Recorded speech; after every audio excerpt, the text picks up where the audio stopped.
প্রত্যেকটি ইবাদতের সওয়াবগুলো আল্লাহ রাব্বুল আলামিন ফেরেশতাদের মাধ্যম দিয়ে অথবা কারো মাধ্যম দিয়ে দান করবে।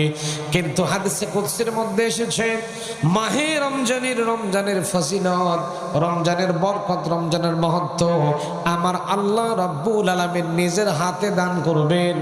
আবার কোন বর্ণনায় পাওয়া যায় স্বয়ং আল্লাহ নিজেই রমজানের জন্য বান্দার জন্য হয়ে যাবে।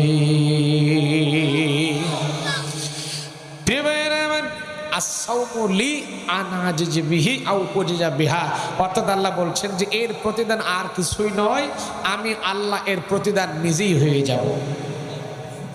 বান্দা রোজা রাখে কার জন্য?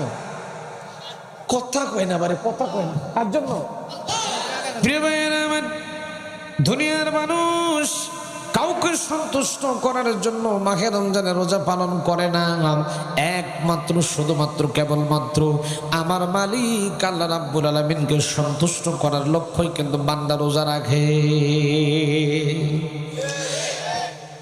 বান্দা সারাটা দিন পর্যন্ত পানিও খায় না, বান্দার কষ্ট হয়ে যায়, ক্ষুধা লাগে, কষ্ট লাগে, তৃষ্ণা হয়ে যায়। বান্দা কারো ভয় করে না, কিন্তু ভয় করে কাকে? ভয় করে কাকে? আমার প্রিয় ভাইরা, খুব বেশি যখন তৃষ্ণা লাগবে যদি নদীর ভিতরে চলে যান, পুকুরে যখন গোসল করতে যাবেন, দুনিয়ার কেউ কিন্তু সেখানে থাকবে, দুনিয়ার কেউ সেখানে দেখতে পায় না। পুকুরের পানির তলে গেলেন, নদীর পানির তলে গেলেন, 10 ফিট 15 ফিট 20 ফিট পানির তলে চলে গেলেন, তৃষ্ণা লাগলো, তারপরে ওখানেও গিয়েও কিন্তু বান্দা এক ফোঁটা পানি পান করে না। সেখানে বান্দা ভয় করে কাকে? সেখানেও কিন্তু বান্দা আল্লাহকে ভয় করে। এই জন্য আমার আল্লাহ রাব্বুল আলামিন বান্দার উপরে এত বেশি আল্লাহ খুশি হয়েছেন, জন্য করে আল্লাহ বলেন আমি মাহে রমজানের বান্দার জন্য কি দেব, আমি আল্লাহ নিজেই বান্দার জন্য হয়ে যাব।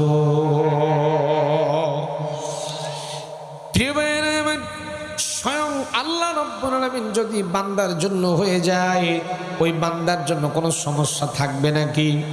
সেরকম থাকবে নাকি? প্রিয় ভাইয়ের আমার, শুধু তা নয়, বুখারী মুসলিমের বর্ণনা, ছোট্ট একটা আলোচনা দিয়ে আমি তো মাহে রমজান আসতেছে, মাহে রমজানের বর্ণনা দিয়ে আমি আলোচনার মধ্যে যাব ইনশাআল্লাহ। আমার প্রিয় ভাইয়েরা, ছোট্ট একটা বর্ণনা দিয়ে আমি আলোচনার ভেতরে যেতে চাই।